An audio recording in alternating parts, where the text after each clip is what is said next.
Riffology. We're back. We're back. It's been 2 weeks. It's been. I was very poorly. You want to tell everybody what was wrong with you? I'm still not right, actually. Was it like full on man flu, or was it it was everything achy. I don't like it when that happens. Yeah, all tired, and then chesty cough, and the chesty cough is still here. Do you know what I don't like about that? Right, if you, I've had some really serious medical conditions. Yeah. That didn't hurt very much. Yeah. Yeah. And everybody runs around after you, and they're like, "Oh, you know, are you all right?" You know. Yeah. But sometimes I've had the flu, colds, that have put me on my back. No one cares. No, they're just like, oh, just get over it. Just don't. Stop feeling. But this bad. was worse than that near-death thing. It's nuts, isn't it? Yeah, it's crazy. It's like, you know, I've done. I mean, I've broken my ankle. I've broken a lot of things over the years. I knocked myself out in a race car. And no one, when you do that, everyone's like, oh God, you know, blah, blah. And you honestly, you think I'm all right. I'm all right. Yeah. I had to hop a little bit when I broke my ankle. Yeah. That was very painful for 10 minutes. Yeah. It swelled up and went black, and I was too manly. Read that as immature to go to the doctor. Is that what it was? So I didn't go to the doctor. I just literally hopped on it for about a week and a half, and it was broke. And then got to the point where I was just like, actually, think I might need some help. So then turned up. You know, when you get the nurse eye roll. Yeah. You know, you get the. Yeah. The fuck is wrong with you? Why did you? What have you been doing? And I was like, oh, hopping. Yeah. Mostly. Yeah. And then she was like, well, she's like, and then they bring the X-ray things out, and they're like, you're just an absolute dickhead. She said, how did you get here? And I'm like, I drove. So when you're not driving home, I like that. Yeah. But anyway, that's a very manly, immature. Yeah. But I don't think my generation's ever going to grow up. No. But I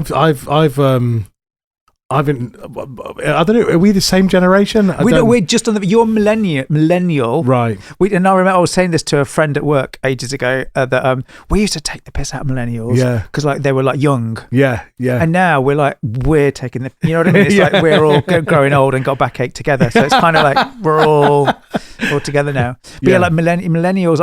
I'm Z. Yeah. And you're millennial. Is that what it is? Yeah, but only just. I think we're kind of but we're about 10 years apart. I think we just span over the. I definitely don't do as I'm told when it comes to medical things. No, that's definitely. I had to say where it's like, why don't you cancel, what you're doing today, and then go to the walk-in centre? I'm like, no, I shan't. I'll have Diet Coke and I'll be fine. We've got our red fruit pastels and black fruit pastels. We have the correct fruit pastels. We have the correct Diet Coke. You've absolutely nailed it. We've got bongo Cokes as well. Hidden. Ready for next time. Hidden. So for those that are new to this episode, we do this in a studio where there are musical instruments and no one ever plays the bongos in here. So we hide our tins of Coca-Cola under the bongos. Yeah. And it's so cold in here that when it's really like they've been in a fridge, isn't it? So it's really nice, which is unusual for a studio. Normally studios smell of boys and sweat. Yes, yeah. And this one is just like I don't know. It's a fridge. It is. It's so cold in here. Yeah. So how was Christmas for you? It's after Christmas. Yeah, we just had Christmas, didn't we? So we are, what are we now? Boxing Day. We're like the day after Boxing Day, aren't we now? I'm looking at my pad. It's 27th of December. Yeah, so that's the day after. That's Yeah, Boxing Day is 26th, so this is the day after. Everyone, this is kind of where reality comes back a little bit. You're still a little bit in the... But no one knows what day it is. Yeah, don't know what day it is, don't know what to do, but you're starting to kind of think, do you know what I mean? It's creeping back in a little bit that Christmas is over. Yeah. It was good. I wasn't very well, so... No. Did you get any nice presents? I don't really get any presents, really. Do you not? Not so much. Do you not buy yourself presents? Yes, I do. Yeah. That's on its way. Oh, you bought a watch, didn't you? Yeah, I bought the watch after we faffed around online last time. That's quite good. Yeah, sorry, did you hear that then? Yeah, you a proper smoker's cough, didn't you? My neighbour's got one of those. Yeah. You know, in the morning, in the spring, I'll get up early. The kids will go out and kick them out to school and that, and then I'll often, if it's sunny, like in May, I'll sit in the garden and I'll do my emails, my kind of just going answering the overnight emails and stuff. I often do that with a cup of tea in the garden. Yeah. My neighbour who lives out the back, she's got a proper dot cotton smoker's cough, and she's like properly like just I don't know, just kind of. I think one of these days she's just going to do that and then I'm going to have to call an ambulance. Yeah. No, so I've been singing today twice. I can't believe you can do that. I like when I'm sick. I can't. I mean, I still go and do stuff, but I don't think I could sing. Yeah, I'm gonna have to have a day off though. Do you sing sad songs mostly? Yes, I do. I do when I'm poorly. Yeah, I do. I go for the sad ones. Yeah, that's very true. You can't sing happy songs when you're not feeling very well. No, and the other thing is the range as well. I can't go very high. It's not like a normal one. So I have to do like lower songs. You can't do the darkness. No, can't do the darkness. They're quite high. I can't do the darkness anyway. You need to hear Matt Peach do the darkness. He's very good at that. Is he? Yeah, he does that very well. Who's Justin Hawkins is having a fight with somebody. Who's he? He's Youngblood. Yeah. Just grow up. Yeah, both of you. Yeah, just stop being dickheads. Yeah. I don't get it. I like Youngblood. Cuddle. I like Youngblood, and I like Justin, and I just think you're both good. Just have a cuddle. I just think they should do a song together. Do a song together, and then it'll be fine. Stop. Yeah, stop with it. Stop picking. I get that Youngblood's easy to pick on. Yeah. Right. He's like a puppy dog. Yeah. But like genuinely, this current generation that are growing up now, that are teenagers now, they will be losing their shit to Youngblood songs all the way over Christmas this year. This will be like big for them. So if you've got kids that are like 13, 14, 15, and they're into rock, the Youngblood will be part of what they're listening to. Yeah. And honestly, that will be stuff in 25 years' time when they've got a podcast. Yeah. They'll be coming back to that Idols record. Yeah. You know, with like I whinge about compressors and loudness and click tracks and all of that stuff because I don't like it. Nearly all my favourite records were recorded with it. but I think this whole obsession with auto-tune on his show and on his albums, I just have this feeling that in like 20 years' time, it's just going to be like so prevalent. Yeah. You know, I think because AI is going to be everywhere, isn't it? So the fact that somebody actually turned up in the studio and did it. Yeah. You know, anyway, stop fighting. Stupid. This week, we're Riffology. Riffology, 8 minutes. I forget quite often. I forget that we're recording. So we're Riffology. Yeah, I'm Neil. I'm Chris, and we are doing Static X, Wisconsin Death Trip, which is one of the best album titles ever. I think it's really cool, isn't it? It's a great album it's title. It's from a movie, isn't it? It's from it's from a movie. I think. I should have known this more, but I think it's from a B movie. A B movie in the 50s. Yeah. And that's where it came from. There's something about this record. I remember first hearing this record. I remember being at work. We'd gone in to do some weekend work. In fact, there's a funny. I don't know whether I've ever shared this story before, but there's a funny story that goes along with this. So we'd gone in to do this work at the weekend, and this, you have to bear in mind, this was 1999. Yeah. So like I started in IT in the early 90s. It was getting a bit grown up by this point. Right? So when I started, it was chaos. It was like the Wild West. We did what we wanted. We all thought we ruled the world, and you know. But then by the time you got here, like I was working for a bank, and there was this realization that these like IT kids could they've got so much control over how everything works. Yeah. Do you know what I mean? There's too much power in their hands. So they were bringing in like change management, project managers and program managers and project, and we had all of these managers around us that had forms. They brought in forms. Forms, and everything needed something. But anyway, we'd got to go in and essentially clean up some of the stupid stuff we'd done years before. So I'd built the mail platform, and all of the servers were in these big data centers, massive data centers, and it was the size of a football field. And it had like, 30,000 people on it. And when we were setting it up initially, I built one of the servers in our closet. So we had a rack of servers in our closet, and because it was near to me, that's where I did the testing. Yeah. And I forgot to take it out of the cycle. So when people were joining, like 1 in 10 mailboxes got added to this mail server that was literally running in a closet. There was like cleaning stuff in there. It was like a rack in a closet. So anyway, we'd gone in there to move all this stuff. And my friend took this record in, and I'd taken Paradise Lost. Okay.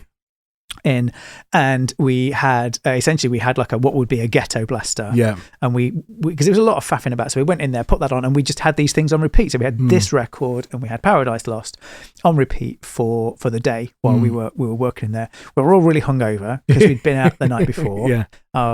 and I had this really great idea.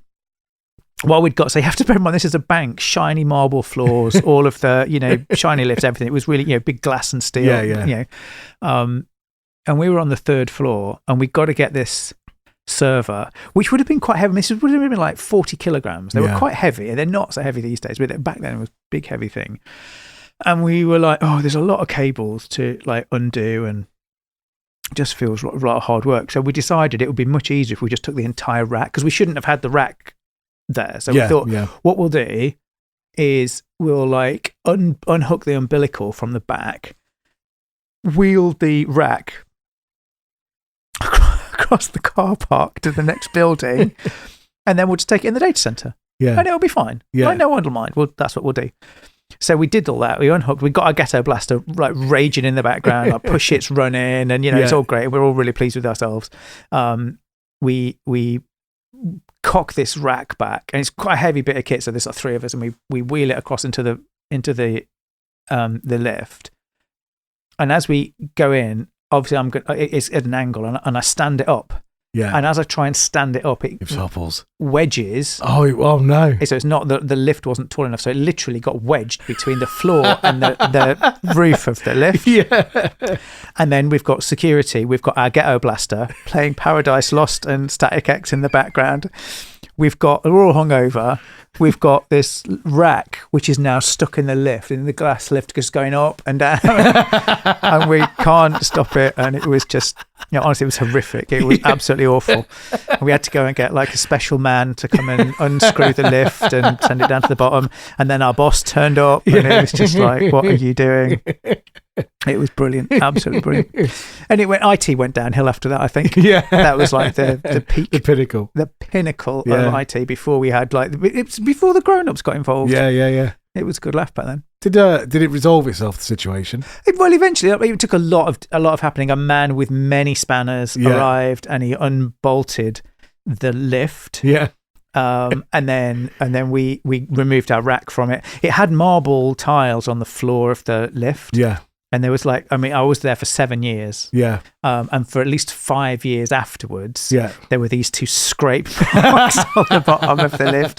The ceiling was all right. That was all right. They did these tiles that lifted up. We just wedged against the frame. Yeah. And then the lift man was very unhappy. He just kept talking about weight and overloading, and someone could have died, and all of these things. Yeah. We were just, would you just, we didn't know anything about that. And he's like, well, look, there's a limit to how much weight you can put in a lift. Yeah. And we'd gone exceeded that weight. A long way over that. Yeah. So he was very unhappy about that. Yeah. But then we had, after that, it was great because we had change managers who would ask questions like, what, Would they have a clipboard? Yeah, a lot of that, a lot of forms, a lot of what are you going to do if it goes wrong? Yeah. And have you done a risk assessment? Yeah. Yeah. And a lot of that, which fixed everything because we just stopped doing everything. You would just be like, oh, that feels really hard. Let's just not bother. Let's just wait. Yeah. Because this was being proactive, like getting the computers wedged in the lift. We were being proactive just in case something happened. In that closet where it was. Yeah. So what happened to IT after that was we all just went, well, let's just wait until it does go wrong. Yeah. And then we don't need change management anymore. We can do something called retroactive change management. What should you have done? You just kind of go, well, it broke, so we moved it, and now it's all right. So it's a lot of that, but lovely, really good times. Brilliant times. There was like a handful of 3 or 4 of us that really, really loved like metal and were really into this scene of kind of the Ministry and Static X. But it was that time of change, wasn't it? Like that 1999 thing was. You said you had a ghetto blaster. Yeah. You wouldn't have ghetto blasters long after that. That probably wouldn't have been a thing too long. No, you wouldn't. I remember when I started teaching in sort of 2008. Yeah. And ghetto blasters were well on their way out by then. Yeah. Well, this was a proper full-on black Panasonic. Yeah. You know what I mean? It was good. Yeah. It was a really good bit of kit. Yeah. Played MP3s. Yeah. So we'd spent the first hour ripping the CD ripping the CDs that we'd got out of our cars to MP3, and then writing them back to the CD that we could plug into Adam's Ghetto Blaster. Yeah. So that means so you could play both. You could play both albums back to back without needing to. Exactly. You could do all of that stuff. We did Prong cleansing last week. Yeah. And I think there is a real lineage here between that and this. Okay. There are various bits in here where I think that could be a Prong riff. You could take that and that could be a Prong riff. They do it. The production is different. I think it's less. I think it's not as. It's cleaner here. I think the drum sound is particularly. It's a great sound. Yeah, particularly cool. I think. So, because I can hear the lineage between things like Fear Factory and this. Yes, yeah, that's the bit because they were a bit earlier, weren't they? Yeah, they were bigger, weren't they? Fear Factory were massive, and then you had all these bands that kind of followed on. Underneath. And this was because a load of them went down this sort of hip hoppy kind of new metal-y kind of rappy kind of route, but then there was this sort of gang that went off more in the sort of techno and beaty route, because wasn't there? Static X went out on tour with Fear Factory, and that was like a renowned tour. That was a big old beast because you had the same, the fans of Fear Factory and fans of Static X were really, there's a massive overlap. So you had kids that were just like, it's the best gig ever, But they toured with everybody. They went out on tour with Slayer. They went out with Ozfest. Reading on our blog, it talked about the Ozfest stuff. Yeah, they were out. They worked really hard. Famously, Wayne Static didn't have a house. Yeah, so he kind of sold up. They recorded the record. He'd gone out on tour and didn't have anywhere to live, so he was literally on tour for the year. And then they would just finish that tour, and then he would live. They were living in a rehearsal, or he was living in a rehearsal space essentially. But was never there. They would finish a tour, come back for 3 days, and then off they go again. And then the management would be like, Slayer are touring, or somebody else, Pantera are touring. Do you want to go? And they would just shoot off and dive on the back of that. So really hard working band, I think. And the other fun thing about this record, I think, is like how quick it happened. Like from nowhere, living out the back of a truck almost. And then within like 18 months, they kind of got signed. They were on Warner Brothers, got signed to a big label. When the big labels weren't signing metal bands. No. It was kind of a little bit gone. You know what I mean? You had kind of the subsidiaries were doing it, weren't they? Yeah, but if you follow the 90s through, you'd had that early part of the 90s where kind of the hair metal thing was just kind of dying out. Yeah. Then you had kind of grunge. Yeah. Then you had the kind of alt rock stuff, the kind of the Pearl Jams and all of that stuff. And then you kind of had what would be new metal. But metal started to change. But it was, if you think about that a bit in the beginning and middle part of the 90s, it wasn't metal. It was heavy rock. It was heavy radio rock, really. Yeah. And then this stuff came through. The new metal stuff came through, and Korn and all of that stuff came through. And it was much heavier. It was, and so to have like a major label sign something with big, thick, heavy riffs. Particularly on the techno end and not that hip hoppy end. Yeah. It was. I think it was interesting. It's an interesting gamble, and I think Static X were the first one that Warner Brothers had signed back again. So it was a little bit. You see, I was well out of this loop at this point because I was just in Pumpkinland about this time. I was honestly. It was about this time where I went. I'd gone through like a big kind of British indie rock thing, and then hit kind of the Counting Crows stuff, and then just discovered the Pumpkins and didn't listen to anything else. I don't think. Well, and post rock and Sigur Rós and all those sort of things were starting to come through, I think, at that point as well. So this kind of industrial stuff that was going on, it really wasn't my palace at all. The bit that's interesting though is Billy Corgan off of the Pumpkins was responsible for this band pretty much. But did you know he played with Wayne Static and they had a band called Deep Blue Dream in the late 80s. and Billy played in that band. Right. And then eventually Billy introduced the drummer Ken J and Wayne at the record store where Ken worked. So Billy knew Ken and introduced them all together. So Billy was kind of quite instrumental in the formation, involved. yeah, involved in it. I mean, it's cool. The matchmaker. It's interesting though, isn't it? How and you've said this before, but it's just mates making music. Yeah, and there's a lovely bit that I read about the making of this record and a bit about the history. And it was like the band kind of formed and they all got on with each other, but they didn't have a sound, which is like, you imagine when these bands get together, that's, you know what I mean? It's like, Metallica get together and it's just Metallica. Yeah. And like, I don't know, like the Pumpkins, right? The Pumpkins get together and just the Pumpkins appears. Pumpkins comes out of the speakers, right? It's interesting for me, this one, because they all got together and they were playing thrash, they were playing really heavy music, they were playing, kind of more rhythm based stuff, and then not really finding their feet, and then as they were practicing more and playing more covers and doing some more stuff, they started to lean towards this industrial techno kind of sound. And it was like it started to make sense for them. That they were like, actually, this is this is where. And I think it took a few records for them to get there.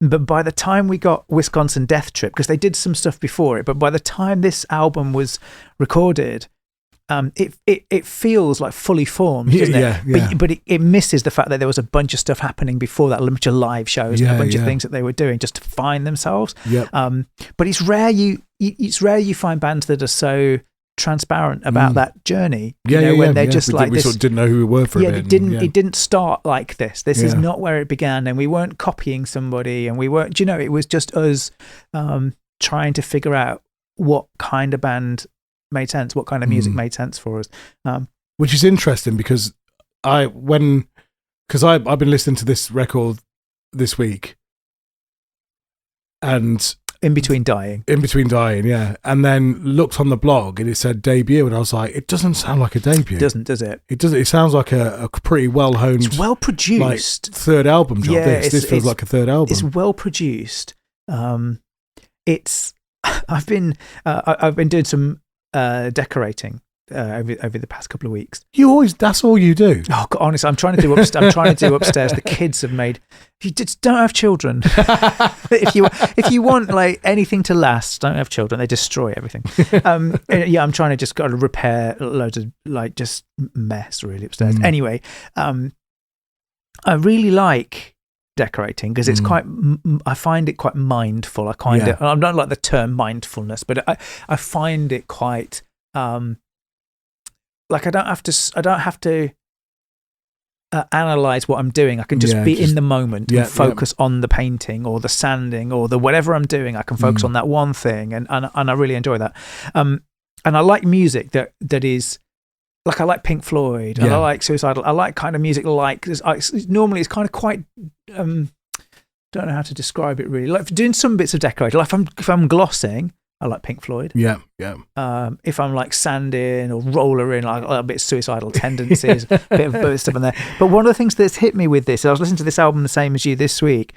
This is quite hypnotic, and I loved it. It's got this kind of thing where you, like, before you know it, you're just engaged in the album, and it's almost like being like a conveyor belt. Yeah, it's kind of flow. There's you're kind of hooked into it, and then you're being taken through, and it's such a cool record for that. That's a really good way of putting it, actually. The bit where I got to that was Love Dump. Yeah, I love the bit in Love Dump where it kind of starts off. It's got this kind of it's riffy, it's prong riffy, right? It's just full on like staccato riffy. It could be straight off a Prong record, and then you're like a third of the way in, and then it just changes. Like and it's like you're suddenly in this like rhythmic melody, and I think Static X do that so well. Yeah, where it's just it gets into this like this groove. And it's kind of, it's like this proper kind of groove where it's just repetitious, like techno music, like dance music. It's kind of in this proper groove, and then it will just like burst out of it. And I think they're so all the way through their catalogue. They do that. So there's a thing about the East Coast, isn't it, where there was a few, like they were really exploring this stuff at this time, weren't they? So these were all Chicago. Yeah, I think so. And then there's the New York thing. Yeah. So Prong were New York, Prong weren't were they? New York, and so Rob Zombie, and Prong was earlier though. Prong was kind of earlier in the time zone, really. I think Prong did influence this massively. Yeah, I think you know. But the point I'm trying to get at is, like, Seattle had a sound. Yeah. The West Coast had a sound. Yeah. And it feels like this might be this kind of more industrial style sound might be a little bit more of the kind of East Coast. Yeah, I'm with you. Yeah, I mean, this is kind of mid America, wasn't it? Like where these guys were, but it was definitely that side, that East Coast side. It was like harder and maybe that's where the producers were as well. Yeah, there's a lot of that, isn't there? Because it was Grandmaster Studios. Yeah, because this is done in Hollywood, wasn't it? Yeah. Recorded in '98. Yeah. But the interesting one, there's an interview that we put on because they were after Terry Date because they wanted the Prong sound. Yeah. So you're right. They were after the Prong thing. Yeah. But instead they landed on somebody else who was actually the engineer. Actually, about a month after we put our names to paper that we were in the studio, we made this wish list, this producer wish list, and decided that we wanted Terry Date because he had done all the Pantera stuff and Prong, and we really liked what he did. And then we found out that he's not available, so we went with Ulrich, who was his assistant and all that stuff. When I first heard their demo, I got to the first chorus, and I was ready to do the record. Surprisingly, the whole thing all the way through was actually almost so good that I was a little worried that I wasn't able to improve on it. But I did. Ken, really, really great drummer. We did live overdubs of cymbals. So Ken was lucky enough to play the record twice. Koichi, he's a crazy man, really. His brain, I think, operates differently from the rest of us. I hear something like this in there. A day later or an hour later, he'll come back with something that's totally amazing. Wayne, really great, because he plays it twice and it's pretty much doubled, a couple of little punch-ins here and there, and he's ready to go. Same thing with vocals. Very proficient. He just nailed it. Tony, a lot of groove in that man. He actually does a lot for the band. He really holds things together down in the low end, and just glue. He's definitely the glue. And we went out and just cut the record in 4 weeks. Just knocked the whole thing out. Go in, nail it, leave. Because there's not much second guessing going on, and there are imperfections of it. It sounds like a real record as opposed to something that could have been picked to death. That happens too often nowadays. Best 2-month vacation I ever had, and then when we got done, I went back to work. Ulrich Wild. Yeah. There's a lot of clever things here. Like they use drum triggers.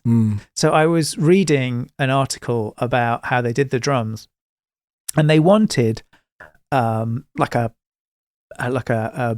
perfect drum sound. They wanted this like really powerful drum sound, but they didn't want to program it. They didn't want to use like a programmer, which Prong had always done a mixture. There's bits of real drums and bits of programming in Prong, and they didn't want that for this album. So they built together as like a band. They built this wooden drum rig with microphones set up. So and then Ken J, who was a drummer, would play the drum parts on this like wooden rig. So not a drum kit, this kind of like weird wooden rig. And then they used those as triggers to play back these kind of samples, recorded samples that they'd taken elsewhere. So you ended up with this like uber clean, massive drum sound, like like a digital drum sound almost, but without it being programmed. So it was it was this like played drum sound. So it was played from a timing perspective and feel perspective and not programmed.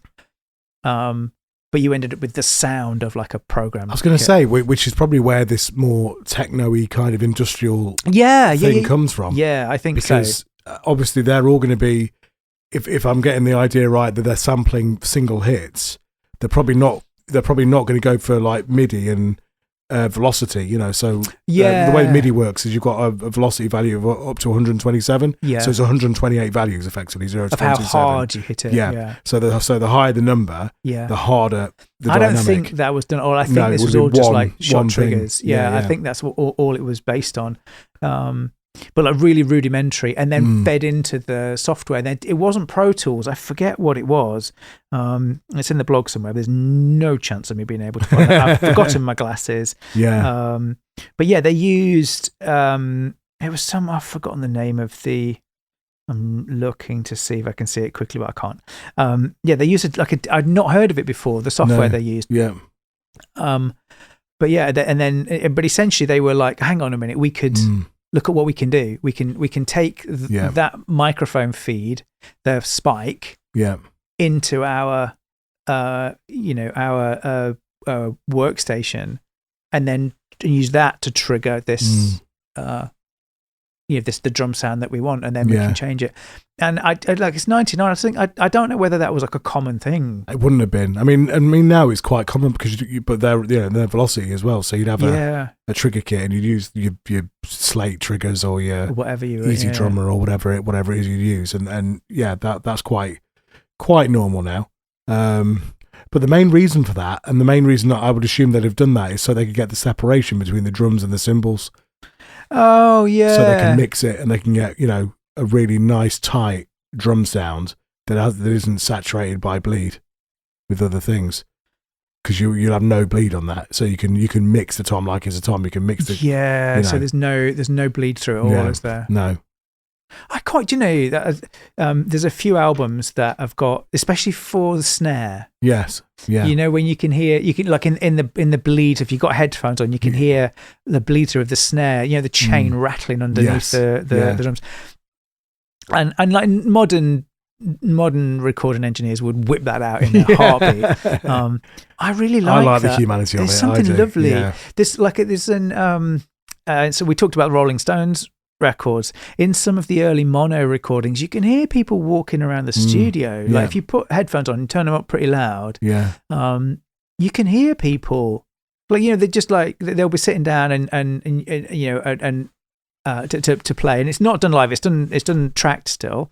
But in between, like as the song's playing, the quiet parts, like there are people moving. There are people doing stuff in the studio, and it's, I don't know.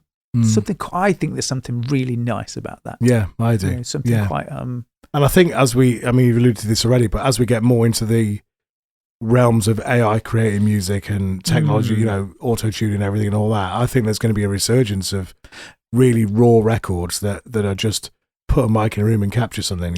I had an online debate with somebody this week, and I have to say I didn't start off by taking the position that I took, but I kind of created the position as I was reading it, right? But somebody was, and it was because I read two things really not far apart. So the first thing that I read was somebody whinging about AI slop and just about the general like downgrade of humanity, right? And that humans can't think properly anymore. We're all stupid. We believe everything it tells us, and we forget how to write. And it's just this like the amount of words generated is higher, and they're all crap, right? That was kind of the thing from it. And I kind of thought, I think I kind of agree with that. I think that's certainly what I'm seeing in the real world. Not everybody, and some people are using it to change the world, right? But for the vast majority, it's not making things any better, right? And then I read this other article. So in that case, like if somebody said, for example, I've just written a novel, I've just used AI to write a novel, you'd think that was crap. Yeah. I've just used AI to write an album. It's crap. Yeah. I've just used AI to create some album art. It's crap. Yeah. You insert anything here, right? Yeah. I've just used AI to create, a piece of artwork. It's crap, right? Yeah. And once you put AI involved in there, it's rubbish. And then the next thing that I read was about this company making rocket engines, 3D printed rocket engines. They have used AI to create organic designed rocket engines. And they look organic. So they don't look like, like we would design things with geometric shapes. This thing isn't. This thing's kind of very flowy and it's got kind of like webs in there, and it doesn't look like, it looks a bit alien-esque. But on that article, the best thing ever. Like AI designed rocket engines. Brilliant. They're the best thing ever. So like, AI involved novel, terrible. Awful. AI involved music, terrible. AI involved rocket engines, the best thing ever. And I was just like, where's the line? Why is it good at doing rocket engines and not good at doing like why can it not write a ballad? Do you know what I mean? Like, because in the real world, like designing a rocket engine from scratch, that's quite complicated. Do you know what I mean? Writing 4 chords in a ballad, it's not that I mean, there's variations to it, right? But you'd assume a thing that could go into a rocket engine could plug 4 chords together. And it kind of blew my mind a little bit. I was just like, I got to the stance where I was like, I'm not sure that we're judging this do you know what I mean? Like if it's so bad at all these other things, surely the rocket engine's bad as well. Well, I don't. But it's about function, isn't it?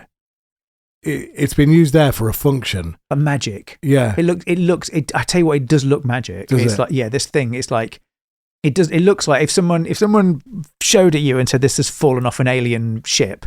Like, half of the internet would go, oh yeah, totally. Do you know what I mean? There wouldn't be a lot of pushback. It looks a bit weird. But I don't know. I don't think we're in a good position. I don't think it doesn't feel to me like we are adapting all that well as a civilization to AI yet. Which is, I mean, it's like an industrial revolution, isn't it? It takes time. But it did hit me. It did hit me that there is, like, there are some things where it is like so cool if you said I did AI. I used AI with this, and it's like, oh, that's mega. And there are other things where if you used AI, it's the worst thing ever. Like doing an app, that's quite cool still, isn't it? I don't know. If you use AI not in software engineering circles, that's not cool. Is it not cool? Not cool. No, we don't like that.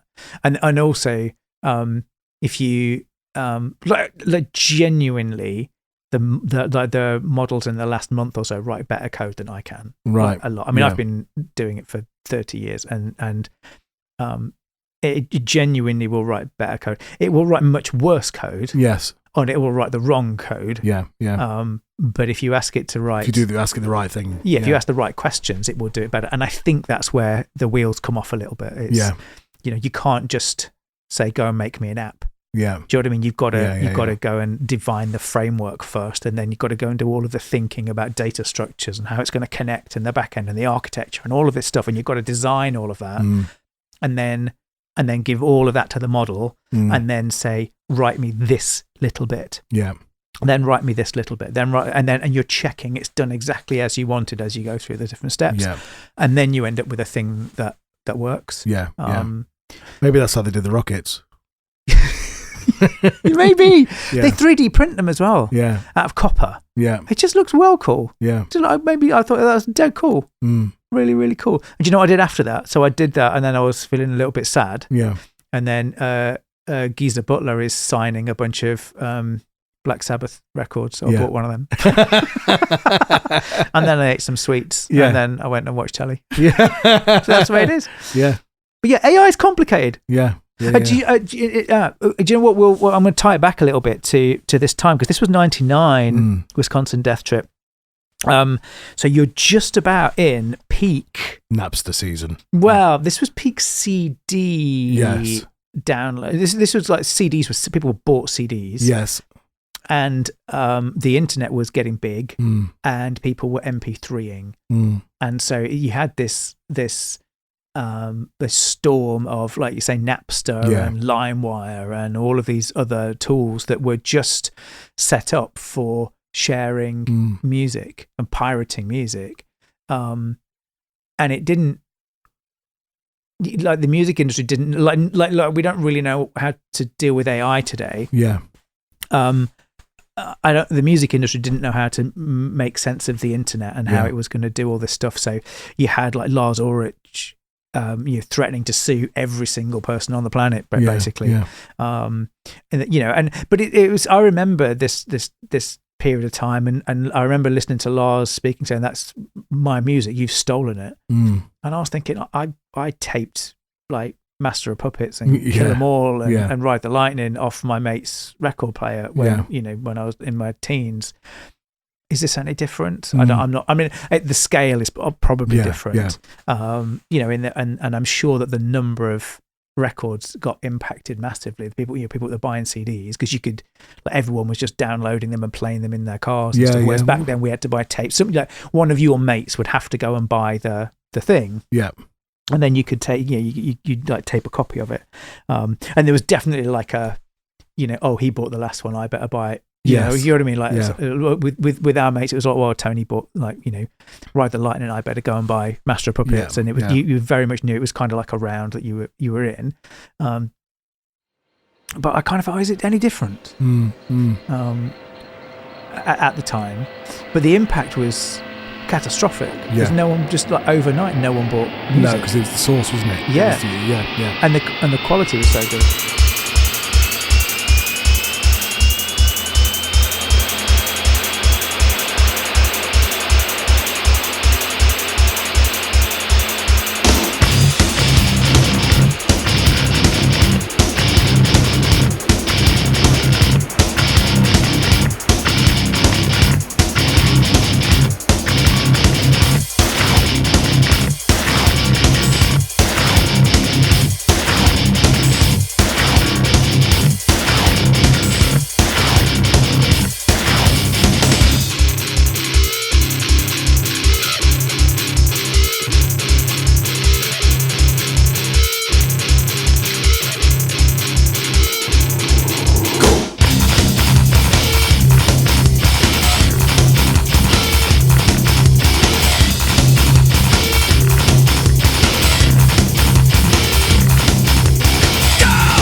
I decided I was going to move to California because I was tired of the cold weather in Chicago.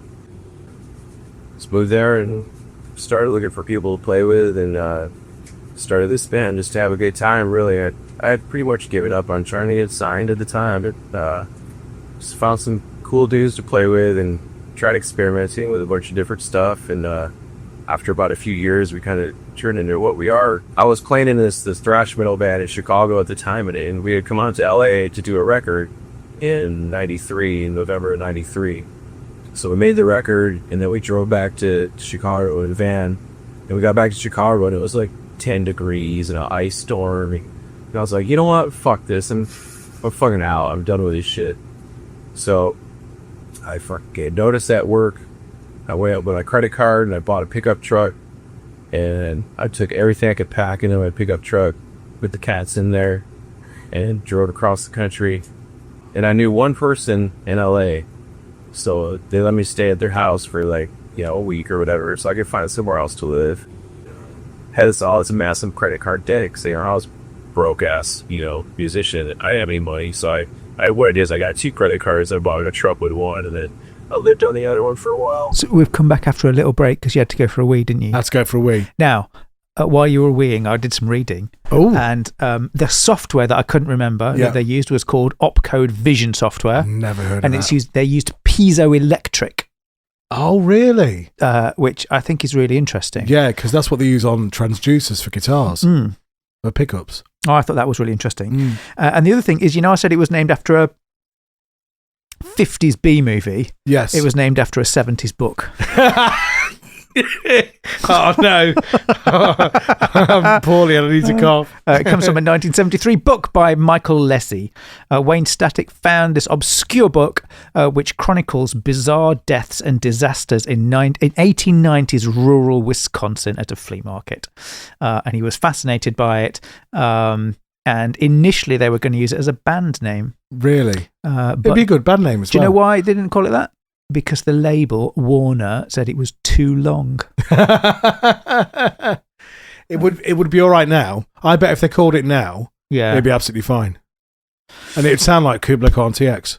That's what that band would sound like. Yeah. Anyway, they're the 2 facts that I discovered while you were weeing. And now we're back. Very good.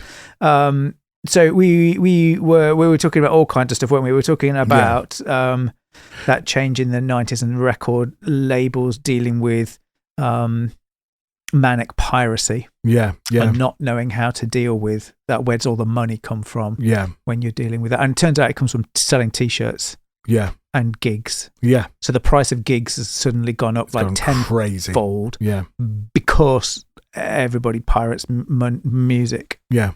Yeah, they pay for music, but they don't pay the bands. They pay streaming service. Then, because then you had that like 10-year weirdness where there was this kind of like all-out war with where you got your music from, and nobody had physical. Like in that early part of the millennium, like 2000 to 2010, no one had physical. You couldn't. It's hard to get physical media. Yeah.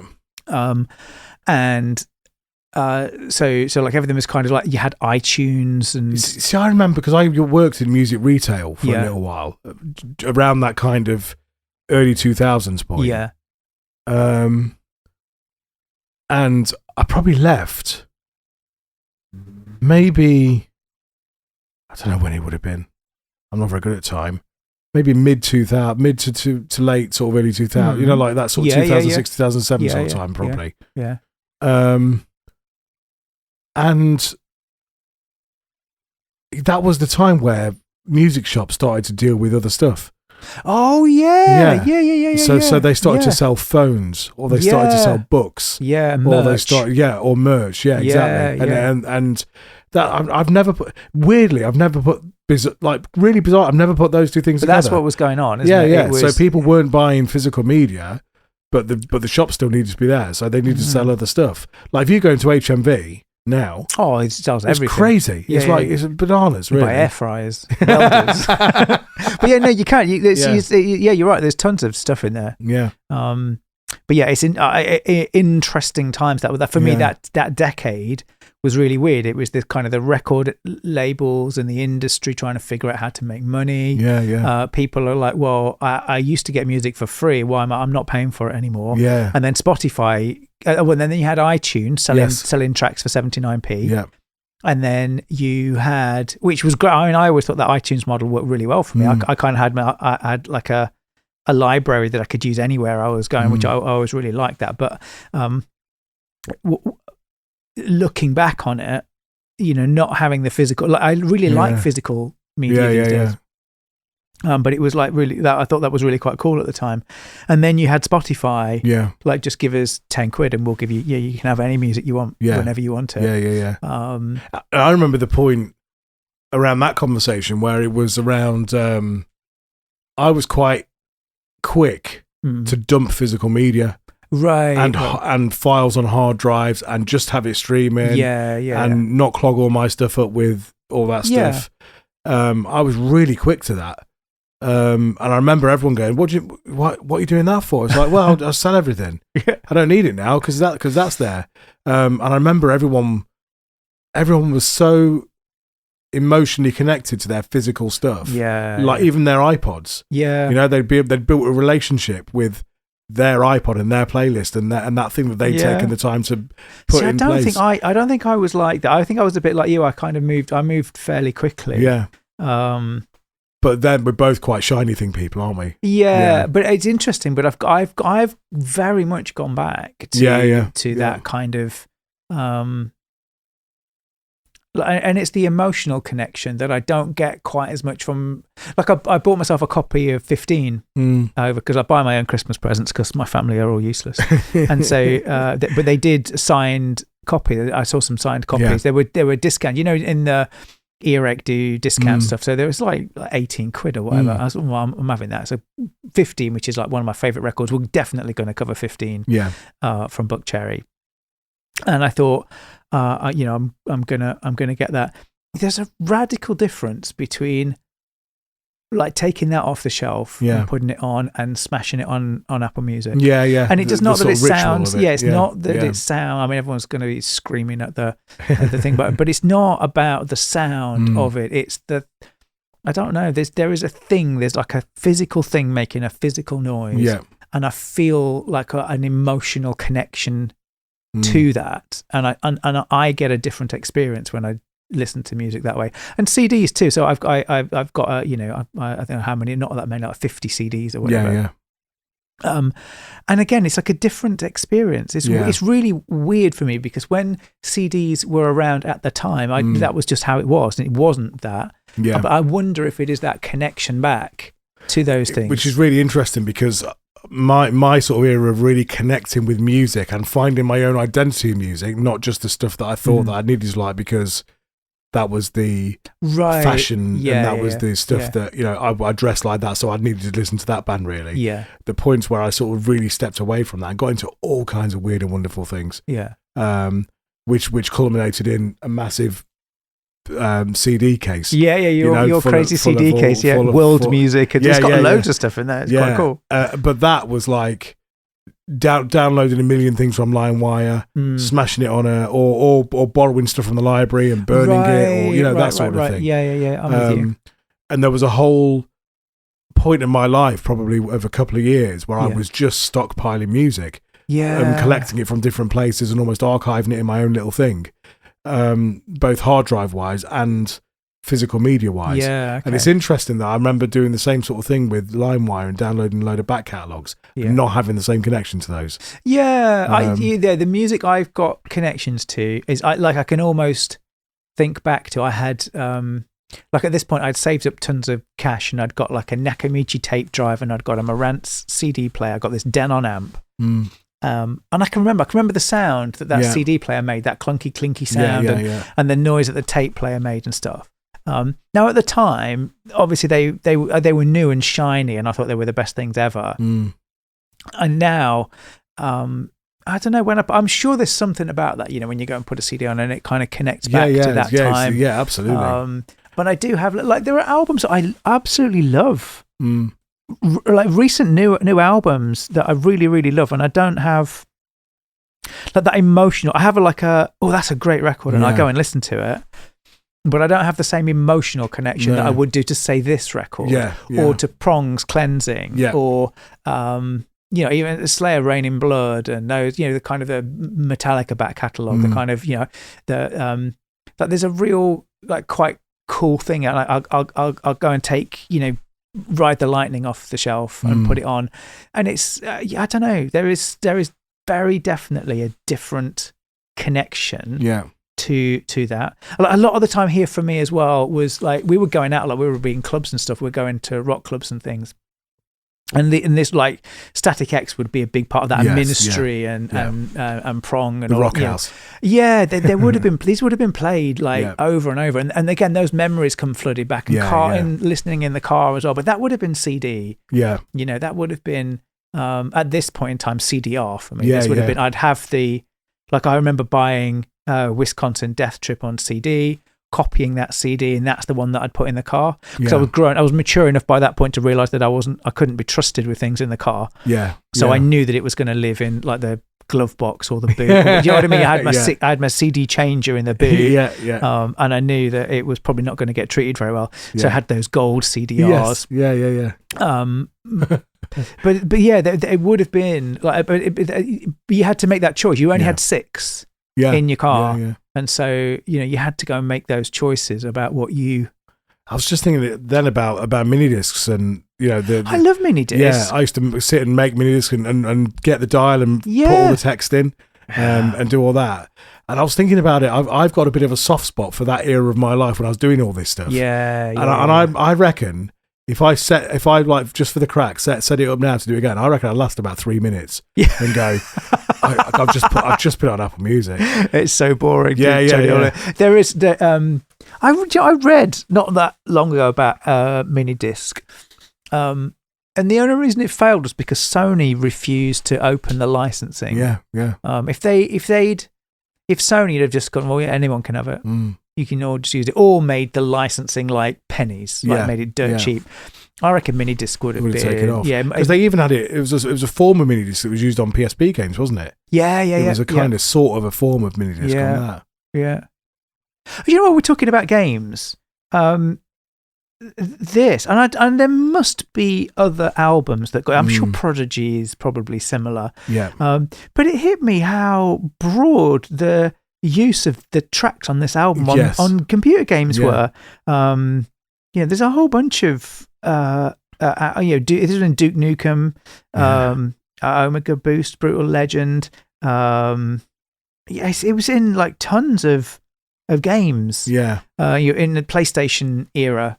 And I wonder, I'm just again connecting dots a little bit. I wonder if that's where the money was. Oh, so if they weren't selling albums, it was actually sync. Well, because computer games had kind of nailed it by this point. Like, when I was young with computer games, you couldn't really pirate them. We all had C60s, C90 tapes and you'd have like 30 games on that, and it would just be copied. The ZX Spectrum, you'd all have these copies, and then it would give you the start and finish. The counter on your tape player. Yeah. It would tell you where it started and stopped, and then you would fast forward to that point, and then you would load the game. So we used to copy them like all the time. You would buy some games, but like the vast majority would all be like copied on tape. Whereas by this point, PlayStation and consoles, you couldn't do it. It was pretty locked down, wasn't it? So, you had to have the specific discs. Yeah, so they were making saying that you could get them chipped. That was the thing, wasn't it? Get your PlayStation chipped. Yeah. I remember that being a thing. Yeah. I remember that. And Xboxes. I remember the first Xboxes coming out. Yeah, and we used to hack them so we could put XBMC on there and play like movies and. And was TV it so you could do DVDs? Is that the? Oh, can't is that what they were? They were DVDs at the time for PlayStation. Yeah. Oh, yeah. I think PlayStation wasn't it? Yeah, and then PlayStation 2 would have been Blu-ray. Oh, bigger games and that. Yeah. But I just think that you're probably right, because I think the money making from the games would have been making money. Yeah. Whereas the music industry is struggling a bit, so those tie-ups, MTV. Well, this reminded me as well when I was researching this. It said the vast majority of airtime for Wisconsin Death Trip was MTV2. Really, and I'd completely forgotten that they did multiple channels. Well, I think we were somewhere the other night for Christmas Eve, I think it was. And because we haven't got Sky, and the place where we were at, they had Sky, and they were watching MTV, and Gemma was like, I didn't even know that was a thing anymore. Still a thing, yeah. It's cool though, isn't it? Yeah. But it hit me that like this album got wicked airplay on MTV2, and there's obviously got to be money to be made there, right? Because there were ads and other bits and pieces, so there's like money to be made back from that kind of stuff. So I think the whole industry was just scrabbling, trying to figure out how to make money when the physical album that you've just recorded.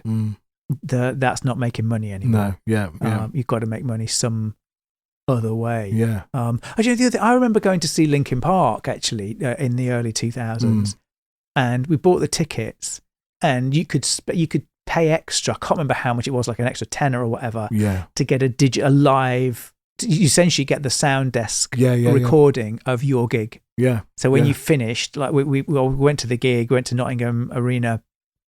Came back like 3 or 4 days later, I got an email through with a link, and in there was the gig. MP3s, and it was the exact gig that you'd been to. Wow! But you had to pay extra for that kind of thing. So there's a lot of that kind of stuff where and boxes. I remember lots of box setty type things that were.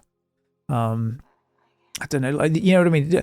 Where there was more stuff to it than you could copy, if that makes sense. Like the kind of the like postcards and photographs and posters and things like that. That you couldn't, you know what I mean? So you couldn't get without buying it. But industry in turmoil at this point, I think. And also, I think it's kind of quite interesting with this whole genre as well, because they. So Static X I don't think they really knew what they were doing. They kind of helped like build this section out of kind of techno, evil disco, they call it. Evil disco, which I think is such a cool.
keep your disco evil. That was it. Yeah. But then, like as it kind of develops, because you've got like this 99, and then you had like nu metal and Korn and Slipknot, and then you've still got like Ministry doing stuff. They go on a bit of a hiatus for a while, don't they? But do you know what I mean? It's like it was like this melting pot of. Like if you think about it before, it's all quite clean. It's kind of, well, this is grunge and this is alt rock and this is hair metal.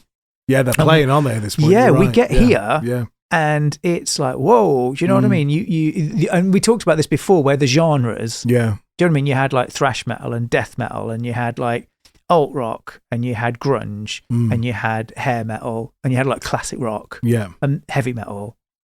And that was about it. Do you know what I mean? You didn't need like all the genres. Yeah. But then you get here and it's like, oh God, we've got like funky metal, and we've got power metal, and we've got, all the stuff. I wonder how many people, just thinking back to what you said earlier, I wonder how many people went out to do that, or they just found their thing. They found their sound. I think, they didn't go, oh, let's do a funky thing. Yeah. It was just what sells. I listened to that when I was little, so I've got that kind of feel when I play. Yeah. And I wonder how much of it is that it's just the byproducts of your diet of listening when you were younger, and then how that translates through when you're in a room with other people who've also got a similar sort of thing. Could be that. It's always that the genealogy, isn't it, of what you were influenced by.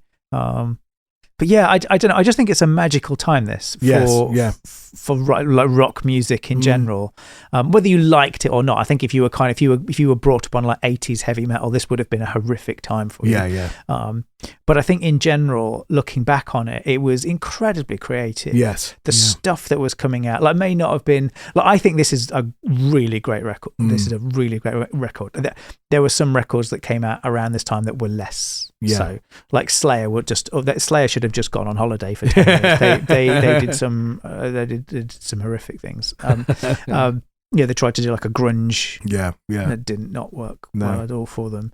And there was a few bands that were just spiraling out of control and just not quite, where they should be. Metallica were just bashing out the same boring crap. They'd kind of lost their biscuit tin snares and all that. Well, they'd done it was like load and reload. So they did the Black Album, then load, then reload. And it was all just biscuit tin snares were later, weren't they? Were later. This was all just a little bit like, you know what I mean? It was making so much cash. Yeah. The record company, just do another, reload. Reload. Yeah. So they were under pressure to do that. They were they were not being particularly creative, I don't think. But when you scratch beneath the surface, there were records like this that were just massive. I mean, this is excellent. It's phenomenal. This is really excellent. There were proper genre changing records that came out here. Slipknot were kind of that was kind of forming and starting to get a groundswell underneath it about this time as well, which was really, really cool. But it's interesting that how their journey, the Slipknot journey, is really interesting, because they went from this kind of like underground garage punk thing to like megastars. That was really fast, and it was really nasty sounding music as well. It's like, I don't think anyone saw that coming. No. I think that was just like a train, wasn't it? It feels to me like that. We're on this. Like, music to me feels like it's not, like, I don't see anything that's super innovative. Yeah. Like, you see people like Ghost doing really cool things, Youngblood doing really, really cool things, but it's not innovative. I don't feel like... It's quite derivative, isn't it? Yeah, exactly. I mean, you've got Youngblood doing stuff with Aerosmith, and it sounds great. But it sounds like Aerosmith with Youngblood on there. Yeah. I mean, I really like Aerosmith, so that's great. Yeah. But it isn't... Do you know what I mean? It's not like Wisconsin Death Trip came out suddenly, like, whoa, that's really cool. I remember hearing this for the first time, thinking that's cool. And I was like, oh, it sounds a bit like Ministry, but not quite. And it sounds a bit like Fear Factory, but not quite. And it sounds, do you know what I mean? I could hear the Prong kind of riffs in there, but not quite. But it's its own beast. And they were innovating. You said about it earlier with the drum thing. They were innovating. They doing things. Yeah. I kind of can't help feeling that we're on this verge of something somewhere's going to go. And probably not in rock, if I'm honest. I can't see that, but I think AI is going to be really disruptive. I can imagine this generation of like what would be pre-teens at the minute, by the time they start getting into music, AI tools are going to be, and they're going to be so pervasive and easy to use that you're going to be able to produce whatever you want. Yeah. So there's the barrier to producing music's going to disappear. So I don't know. I just have this funny feeling that they're going to start, because if you think about it, once you've got that barrier, there's the physical instruments not in between you and producing music. You can do things that you can't do with. You just couldn't possibly do. So I think we're on this verge, like a punk rock. Yeah. Do you know what I mean? That kind of thing where we're all like going, "Oh my God, what's that?" Yeah. Do you know what I mean? Just make that, because I quite like all music. I say I like all. I don't really like country music, but I like most music. Maybe that's where the innovation's going to be. Yeah. Country, industrial country. There's a big country thing at the minute. Is there? Yeah. Big country thing. Yeah. Maybe. People love it. There's like, honestly, the people walk around with like cowboy hats Stetsons on. I'm not boots. joking. I like cowboy boots. Yeah, I like cowboy Don't boots. like the hats. No. I like the hats. Do you? I like the jeans. They like jeans. I like the boots. And that's about it, really. Yeah, no, I like the hats as well. Yeah, I'd go full cowboy. I would. Full cowboy. Yeah. Yeah. But anyway, there is definitely, I think, a space where the world is going to. I think something innovative's got to happen. Like Taylor Swift, that can't be peak. No. I think we are overdue. We're overdue a punk movement. And I just can't help thinking that AI is going to be this thing that, like, it'll get used to copy and paste. Stuff, right? Yeah. But I think it's only a matter of time before some sharp 13-year-old in his bedroom or her bedroom just suddenly decides. Hopefully her. Yeah. Hopefully her bedroom. I kind of want somebody to kind of go, do you know what? I want to listen to this. This is in my head and I can't get it out. And then they find a tool or a way to get that out there. Yeah. And that becomes this movement of of kids out there. But we're overdue that. I think it's all a bit staid at the minute. Shall we do some facts? Let's do some facts. We've talked about a lot of facts already, so I've got facts in two places, so I shall go through quickly. Artist name Static X. You said the name of that. This is for a reason. Static X. They were called Static. They had a bunch of different band names. Eventually settled on Static. And then had to be changed. The part of the record label said that you have to change the name because you can't like trademark common names. So Static X you can trademark, but Static you can't. So they had to become Static X. They wanted the band to be called Wisconsin Death Trip, but the label said it was too long. So they go. Release date March 23rd, 1999. Which was obviously good. I spent most of 1999 rolling my eyes at people in suits talking about the end of the world because of the millennium. And they were talking about, they were genuinely in meetings in boardrooms saying, should we, because we had like an underground bunker and they were really concerned that all the planes would crash. Yeah. So they were like, should we just go in the bunker? Should we take all of the executive staff and put them underground in a bunker? And then we were, facetious, like 20-year-olds. I was like, going, if I was you, I'd go to the pub. But there you go. Recorded in 1998 at Grandmaster Studios in Hollywood. Label Warner Brothers, they paid for it all. This is like a proper return to heavy music for Warner Brothers. They didn't have much else on their roster and they were getting back in. Heavy music was starting to make a bit of a comeback. But even though Warner Brothers had taken them back on, they couldn't afford Terry Date as their producer. Didn't have enough money, so they wanted Terry Date. Terry Date had done Deftones, Prong, everybody basically. Terry Date was like a mega producer. They couldn't afford him, so they ended up producing with Ulrich Wilde, who was his protege. He was Terry Date's like gopher in the studio. He'd studied under Terry. And it's interesting. He like really embraced the band, I think, and had a big impact on them, which was really cool. Genre, you see all kinds of different genres for Static X. I think the industry referred to them as industrial metal. I think they got thrown in with nu metal, although Wayne always described them as evil disco, which I think is excellent. Length 43 minutes, so it's the correct length. There are no songs. Well, there are some quite long songs. Yeah. But no too long songs. Well, the one we're going to finish with is very long, actually. Like 8 minutes, isn't it? I think. Yeah. Interestingly, that was it. Discovery. The song December. Yeah. Oh, December. So December. That track was written before Static X. It was written in the previous band, which I think is again. I didn't know really that. Interesting. Okay. Yeah. Album peaked at 107 on the Billboard 200.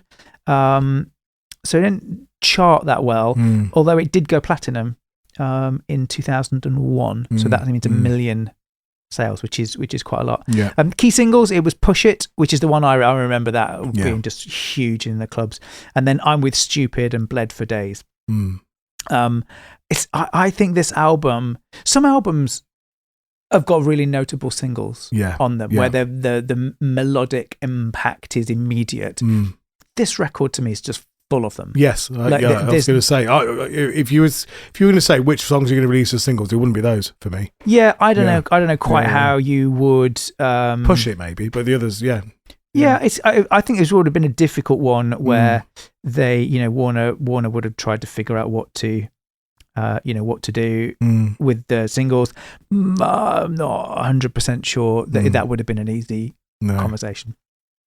The album was named after a creepy 1970s book called Wisconsin Death Trip, which was about 1890s deaths in rural Wisconsin, which Wayne Static found at a flea market and became fascinated with it. And then he wanted to change the name of it, wanted to call that the name of the band. That's just so good. I love things like that. I love that as well. They just stumbled across it. Yeah. And that became the thing. It is what it is.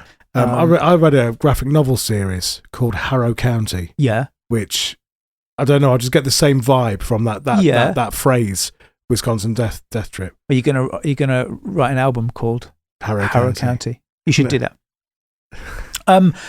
Billy Corgan helped bring the band together. So Smashing Pumpkins frontman Billy Corgan played with Wayne Static in a band called Deep Blue Dream in the late 80s.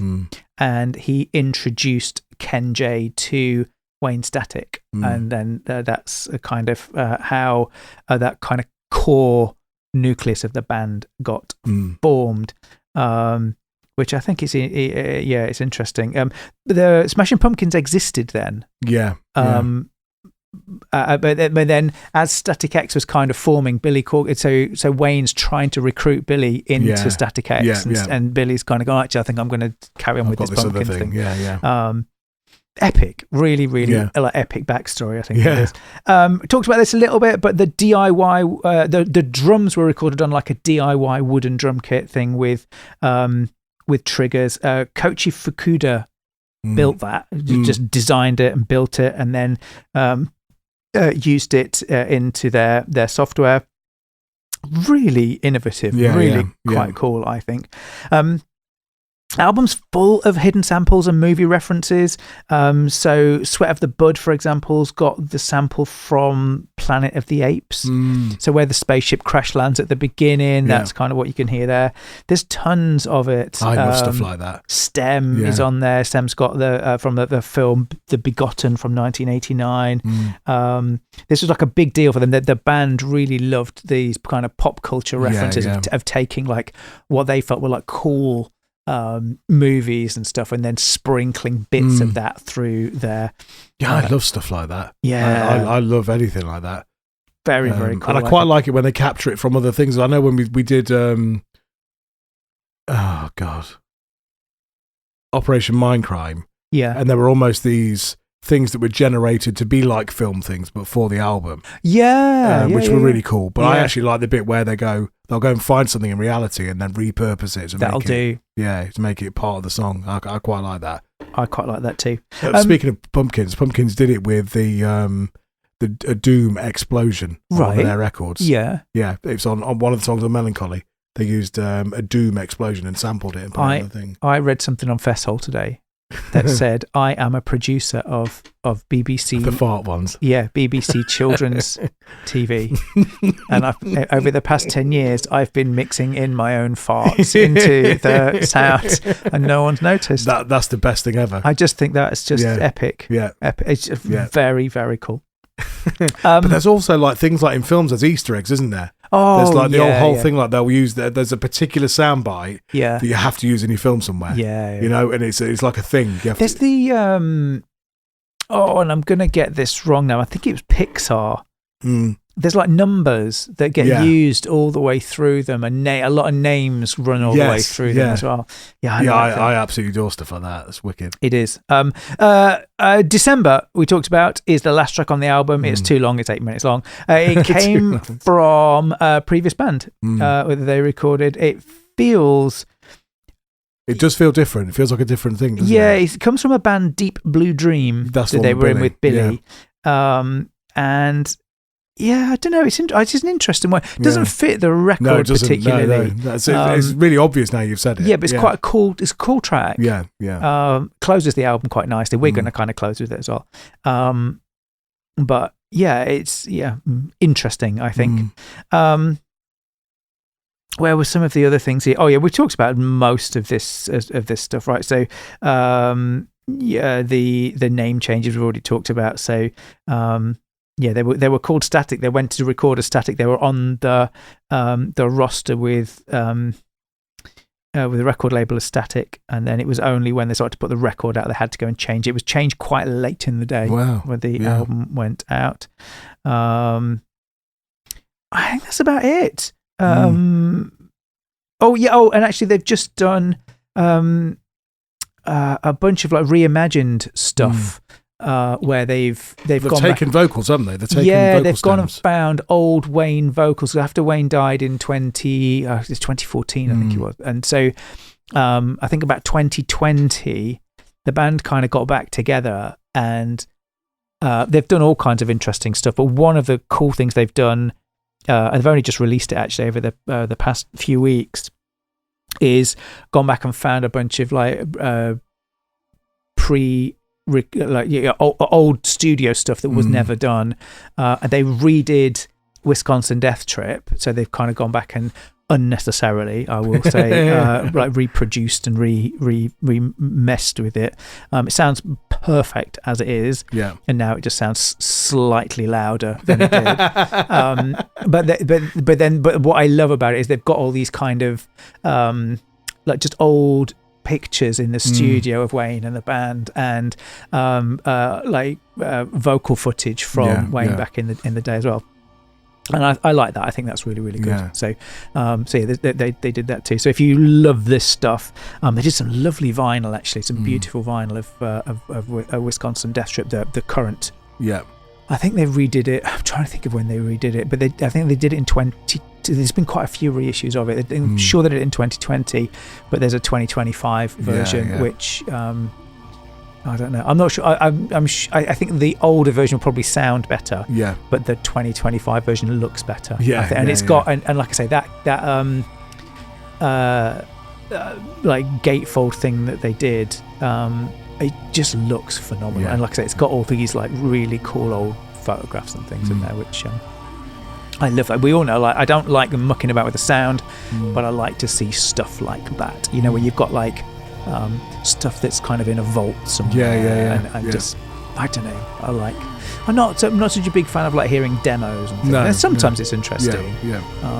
But I do like seeing like behind the scenes photographs and like stories and interviews that have just never made it out, or in this case like recordings, like just, you know, songs and vocal recordings that just never made it out. I think that's quite cool. But that's it for the facts for Wisconsin Death Trip. Done good. Are you going to ask what's next? I am in a minute, but first we'll play December, and then we'll discuss what's next. Yeah, go on, let's do that then. Right.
Done it. We've done it. Now this Yeah. is the last show of the year. Yeah. We've done loads of cool stuff this year. We have done loads of cool stuff. Yeah. I was going to do like a recap. A retrospective. Yeah, but I can't be bothered. So if you've enjoyed this, then just go back and look at what we've done, because we've done some cool stuff. We did a bunch of like UK stuff. We did a bunch of grunge and alt rock stuff. We've done kind of industrial. Yeah, we've done up until the last part of the year. We were weekly as well. Yeah, I think we go through phases, don't we? I think we were a bit sick earlier in the year, where we both got sick at the same time and skipped a couple of weeks. But we've done all right. I think we've done like 40, 44, 45. And we stuck to the same rules. Episodes, largely, yeah. Yeah, we've only got one rule though, to be fair. Well, there are two rules. We need to like the album, and it needs to be more than 25 years old. Yeah. And I think, we've stuck to that. Yeah, and I think, if I'm going to give guidance to anybody, if you want to do a podcast and you're going to do something like that, and you're going to have rules, don't have many. But yeah, it's been a really good year for us. I think the show, looking at the stats, the show's we have twice the listeners that we had than we started in January. Yeah. Which, given that we only flipped to Riffology, that's true, because we were Monster Shop at the beginning of the year, so we've not even been Riffology for the whole year. It's been great. So thanks for coming with us. Thanks for spending time with us. It's cool to have you with us. And looking at our stats, the vast majority of people that listen to the show, are of a similar age and background to us, and I don't know, it just feels quite cool. Yeah, it's nice. Cool to have a bit of a following and a bunch of people that listen to. That's cool. As for what's next, I want to do Pink Floyd "Wish You Were Here." Yeah. So that's one that I really want to do, but I'm very aware we've not done any Smashing Pumpkins for ages, and we've talked about it, and there's a very real link from this. I hadn't realised until we did this. It is a strong link. There's a really strong link here. So I wonder if you would pick a Smashing Pumpkins album that we could do next week. Yeah. And then we'll do Wish You Were Here after that. Yeah. So what are you going to pick? You're going to go. The problem is, like, the one you love, Melancholy, is 5 years long. It's like 18 albums in one album. Yeah. And I really liked the first. I was listening to that. I was like, it's really good, this first. And then it's like, it goes on. Yeah. And on. So what are you going to pick? I wonder if we should do Siamese Dream then. Yeah, because that's got some big tunes on it. It's Cherub Rock. It's Today. It's Disarm, and it's not too long. It's around this time. So as this was being developed in the sort of mid 1990s, obviously Static X was kind of getting going maybe towards the end of that. So it might be a bit earlier, to be fair. Yeah, but I think it kind of fits. Right, it kind of fits with where we are, and we just haven't done Smashing Pumpkins. We've not really. You've talked about them loads. Yeah, and Melancholy is a big, really obvious one to do. Yeah. But actually, it'd be nice to dive into, because of the Butch Vig thing as well, and things like that. It'd be quite nice to dive into Siamese Dream. Yeah. So Siamese Dream is one of my more favourite ones. Do you know and I can't remember the name of it, but the thing that got me into Smashing Pumpkins was Lizzie had this box set, physical CD box set, with like the black and white. Oh, the Aeroplane Flies High. Aeroplane Flies High. Yeah. And that's what got me. That was it for me. That was because she loved that, and that was in the car. Yeah. So we would have that, and that we would go on road trips or whatever else, and that was always what we would listen to. I don't know if I'm changing my mind now. Oh dear. I don't know whether we should do Adore. Oh, and I'm on Siamese Dream. Yeah. I like, there's some bangers on there. Yeah. Adore can be another day. It's a very different album. It's a very, very different album. It's not. When was Adore released? 99, I think. What was it? 98, 99, something like that. I don't know. I actually don't know. Let's do Siamese Dream. I think that's easy. Yeah. Let's do it. That's where your first. That's where your heart went first. Yeah. Let's do it. Let's do it, because that's got what's that's got like 1975 on it. No. But it's got Cherub Rock and it's got 1979 is Melancholy. Disc 2. Right, well, let's do it. Well, thanks for coming with us. I hope you had a good Christmas and New Year and all that stuff. Yeah. I've added a third rule, by the way. What's the third rule? No Christmas songs. No Christmas songs. Okay. I don't hate Christmas, but I don't like it. That's the thing, isn't it? Like, I don't. Just a bit meh. When it's happening, it's all right. Yeah. Do you know what I mean? It's all right. You get to see people you don't normally see, and you get to live off sweets. Yeah. And, like, I don't know, sausage rolls. It's a lot of drama, though, isn't it? Can be, yeah. Yeah. There's a lot of mess, and oh God, and the kids always get over, like, do you know what I mean? They're like overstimulated, so they turn into dickheads for a week. And then I have to go and tidy up all the mess that they've made. And I don't like that either. So there's bits that are good to it. Yeah. Musically, and this is a hill I'm prepared to die on this hill. I don't think musically it's ever given anything to the world. No. August Burns Red did a cover of Carol of the Bells. Yeah. Which is like peak Christmas for me. But it's pretty crap, isn't it? Yeah. It's pretty crappy. Def Leppard last year did a Christmas song that was horrific. It's awful. Yeah. The Pretty Reckless have a Christmas album that doesn't suck. Yeah. It's okay. Yeah. Do you know what I mean? It's a solid. It's not as good. She was in the Grinch, wasn't she? She was. Yeah. That album's really good. It starts with the song. Yeah. I forgot the name of this stupid. It starts with her singing the song from the Grinch in her, like, her baby Taylor Momsen voice when she was in the film, and then it morphs into the rock version, the cover that they do, and then the album evolves and they do the album, and they record. She's written like 4 or 5 tracks, and then at the end it kind of rolls back out into the thing. Really well thought out, really good. I think she's a great songwriter. Lovely voice as well.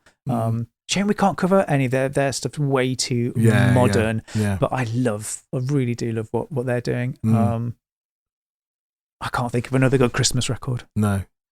So, but that's the third rule. Yeah. We've got to like it. It's got to be more than 25 years old. Yeah. Which means we can do Buck Cherry and a bunch of others. We can do because we're into 2001. Yeah. As of a few days. Yeah. I like that a lot. Yeah, we can crush the threshold. Oh. And it can't be a Christmas song. It can't be a Christmas album. And that's good. Yeah. All right. Right. Rock and roll. Let's do one. See you next year. See ya. Bye.